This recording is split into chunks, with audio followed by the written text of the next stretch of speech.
যদি আপুনি এনে জাস্ট নৰ্মেলি যদি চাৰ্টটো যদি চাই আপুনি ইয়াতে কি দেখা পাই আছে কি বুজি আছে যে মাৰ্কেটে এইটো ৰেঞ্জ ব্ৰেক কৰিছিলে যোনটো এটা ষ্ট্ৰং ৰেজিষ্টেন্স লেভেল আছিলে মাৰ্কেটৰ যদি মই এইটো 1 আৱাৰ টাইম ফ্ৰেমত দেখাওঁ আপুনি এইটো ভালকে দেখা পাব যে মাৰ্কেটৰ এইটো এটা ষ্ট্ৰং ৰেজিষ্টেন্স লেভেল আছিলে যোনটো মাৰ্কেটে ষ্ট্ৰংলি ব্ৰেক কৰিছে বাট আকৌ তলত আহি গৈছে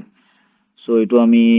ফেক ব্ৰেকআউট হিচাপে আমি ধৰিব পাৰোঁ যে এইটো এটা ফেক ব্ৰেকআউট হয় মাৰ্কেটৰ যে এটা ষ্ট্ৰং ৰেলি তাৰপিছত নেক্সট দিনা আকৌ মাৰ্কেট গেপ ডাউন ইয়াৰ তলত খুলিছে সো এতিয়া চাওক যেতিয়া মাৰ্কেট এনেকুৱা ফেক ব্ৰেকআউট এটা দিয়ে কিবা এটা ৰেঞ্জৰ ব্ৰেক কৰি কেনে আকৌ তলত আহি গৈছে সো তেতিয়া মানে কি হয় তাৰ